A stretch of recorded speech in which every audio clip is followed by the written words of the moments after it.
Namaskaram, Shri Mahaganapatiye Namah, Shri Gurubhyo Namah.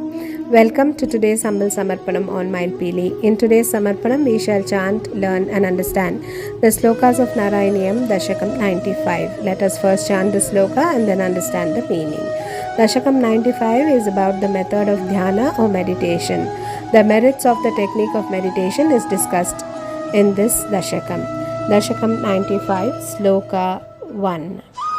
आदौ हैरण्यगर्भे तनुमविकला जीवात्मिकामास्थितस्त्वं जीवत्वं प्राप्य माया गुणगणकचितो वर्तसे विश्वयोने तत्रोद्वृद्धेन सत्त्वेन तु गुणयुगलं भक्तिभावं गतेन चित्वा सत्वं च हित्वा पुनरनुपहितो वर्तिता हे त्वमेव. O Lord, the very source and root cause of the universe, at the commencement of creation you abided in the form of Hiranyagarbha, which is a Brahman or Vishnu, born out of a golden egg, adumbrating within yourself the vast collection of all undifferentiated subtle individual souls. Later, these evolved into myriad separate and individual entities on being infused with the trigunas, natural qualities, attributes or characteristics, the sattva, rajas and tamas, sprung out of maya or delusion. Out of these, sattva, the goodness or virtuousness, develops and manifests as devotion, overpowering and eliminating the other two, rajas and tamas, in the process. In due course, when sattva effaces itself and fades away, the individual soul or the jiva, which is me in this case, being one, attains the state of identity with you, unencumbered by maya-induced burdens and adjuncts, says Pattadri. Dasakam 95, Sloka 2. सत्वोन्मेषात् कदाचित् खलु विषयरसे दोषबोधेऽपि भूमन् भूयोऽप्यप्येषु प्रवृत्तिः सततमसि रजसि प्रोधते दुर्निवार चित्तं तावद्गुणाश्च ग्रथितमिहमितस्थानि सर्वाणि रोधुम् तुर्ये त्वय्येकभक्तिः शरणमिति भवान् हंसरूपी न्यगाधीत्. O omnipotent one, even when sattva guna holds sway at times, owing to the ascendancy of rajas and tamas, which is energy, passion, aggressiveness, sloth, ignorance and the like, despite being conscious of the perniciousness of worldly pursuit, the attraction of such activities becomes irresistible on account of the intermeshing of the mind with the trigunas. On such occasions, the sole means of resisting such pulls and forming up of the mind is to resort to you in the fourth stage, which is beyond the three states of wakefulness, dream and deep slumber, which is identical with you.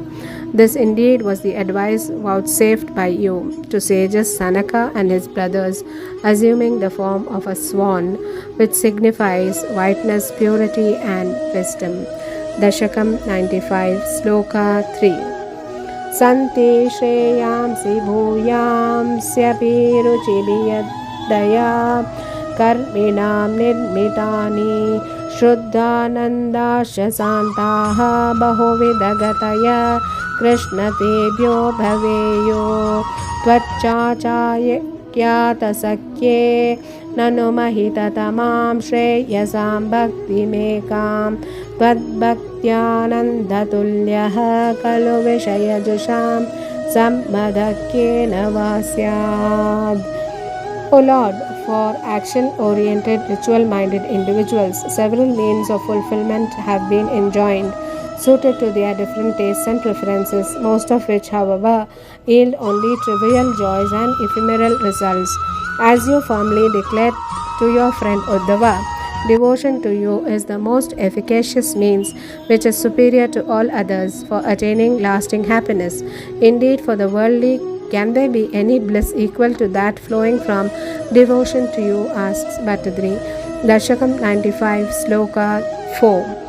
Tvad-bhaktya tushta-buddhe sukamiha charato vicyutashasya chashaha sarvasyo sautyamayyah salila-kuharagasyeva toyaikamayyah soyam kalvindralokam kamalajabhavanam yoga-siddhi-shahridyaha nakangshatyetadastam swayamanuppatite moksha-saukyepyanihaham. O Lord, the devotee who is content with devotion to you and roams about happily everywhere, being rid of all desires, finds nothing but joy all around, similar to the animal living in the depth of the ocean, seeing only water all around. Such a devotee craves not for Indraloka or heaven, Satyaloka or the abode of Brahma, nor yogic accomplishments, so much so that he has no desire even for the bliss of salvation in the moksha which comes to him unsought. Dasakam 95, Sloka 5. Tvad-bhakto bhadyamano api cha vishaya-rasai indriya shanti hetoho bhaktyaeva kramyamanaihi punarapi kaluthai durbhalainabhijayyah saptarchidiptarchidahati kila yata bhuridaru prapancham tvad-bhaktyoge tattavaiva pradahati duritam durbhadakvendriyanam. O Lord, your devotee is sometimes ensnared by sense pleasure because of his senses not being in his control fully. They by nature being weak, he cannot stand the onslaught of devotion, and so your devotee cannot be conquered by the senses. Just as a well-lit blazing fire burns down stacks and heaps of wood, in the same way, your devotion burns away stacks of sins and sinful tendencies. When this happens, the false power of the senses do not stand any chance. Dasakam 95, Sloka 6. Chittadri bhavamuchaihi vapushi chapulakam harsha bashpancha hitva chittam shuddhyet katam va kimo bahu tapasa vidyaya peta bhaktehe tvadgatastwada siddhanjana satatamari drujyamano yamatma chakshurvattattvasukshmam bhajati natu tatabhyasthaya tarkakotya. O Lord, how can one's mind attain purity except through the melting of the heart, thrill all over the body, and the flowing of tears and of ecstasy, which are all being indicative of the depth of devotional love? This certainly does not come about through great learning or austerities to one who is devoid of devotion. When the soul is purified by being incessantly washed by the divine coryllium in the form of imbibing the stories of your glorious deeds, it is able to realize the inner truth, just as the visual clarity gained by the application of medicinal collyrium to the eyes. Such a result can never ensue by the study of Tarka Shastra or the multiple argumentation, etc. Dasakam 95, Sloka 7. Dhyanam te shilayeyam samatanusukha baddasano nasikagra nyastaksha purakadhe chitapavanapata chittapadman tvavancham urdvagram bhavayitva ravi vidushikina samvichintyoparishtat tatrastam bhavaye tvam sajala jaladara shyamalam komalangham. O Lord, I shall practice meditation upon you with my body held erect, firmly seated in a comfortable posture, fixing the gaze of my eyes on the tip of the nose, controlling and regulating the breath by the three-stepped pranayama, the Puraka or inhalation of breath through the left nostril, the Kumbhaka or retention of the indrawn breath with both nostrils closed, and Rechaka or exhalation through the right nostril, the mouth being kept shut throughout, conceiving the naturally down-facing lotus of the heart in an upturned mode, visualizing the sun, moon, and fire as seated above it, and above all these, your charming form, dark blue complexioned as a moisture-laden cloud. Dasakam 95, Sloka 8. आनीलक्ष्लक्षणकेशं ज्वलितमकरस्कुण्डलं मन्दहास स्यन्दाद्रं कौस्तुभश्रीपरिगतवनमालोरुहाराभिरामम् श्रीवत्साङ्कं सुबाहुं मृदुलस्सदुदरं काञ्चनश्चायचेलं चारो स्निग्धोरुमभ्योरुह ललितपदम् Bhavayeham Bhavantam. I shall meditate upon you, possessing the features or attributes of glossy, dark-eye blue tresses, charmingly resplendent fish-shaped ear ornaments, a gentle smile on your lips, moist with compassion, bedecked in garlands of wild flowers and pearly necklaces, illuminating by the radiance of the Kaustubha jewel, the stamp of the Srivatsa mark on the chest, the beautiful well-shaped arms, soft lustrous abdomen, a gold-hued silken robe round the waist, lovely fleshy thighs, charming tender lotus-like feet. This verse verily the peace be resistance of this Dashakam sets out an encapsulated head-to-foot description of the Lord's form, which is eminently suitable for meditation, being set to the Sragdhara meter, one of the most balanced and easy flowing of several meters employed in this work. This verse is easy to memorize and equally easy to recall for chanting.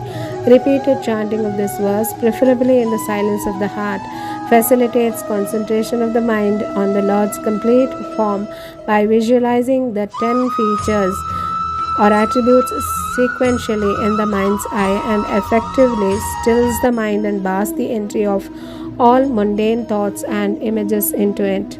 Dashakam 95, Sloka 9. Sarvangeshvangharanghat kutukamiti muhuddharayannisha chittam tatrapyekatra yunje vadana sarasije sundare mandahase tatralinantu chetaha paramasukachid Dvaitarupe vitanvan anyanyo chintayeyam muhuriti samuparuda yogo bhaveyam. O beloved Lord, with my mind raging over and over again with increasing zeal on your several limbs and eventually fixing it on your gently smiling, charming lotus-like face, I shall dissolve my mind in the non-dual Supreme Consciousness bliss, the Brahman, and banish all other thoughts from it. By constant practice, I shall thereby attain the steadfast, advanced state of oneness with you. Dashakam 95, Sloka 10. Ittam Tvad-Dhyana Yoge Sati Punaranimadhyashta Samsiddhayasta Dorashtrutyaadayopi Hyahamahamikaya Sampate Yurmurare Tvatsamprapto Vilambavahamakilamiddam Nadriye Kamayeham Tvamevanandapurnam Pavanapurapate Pahimam Sarvatapat.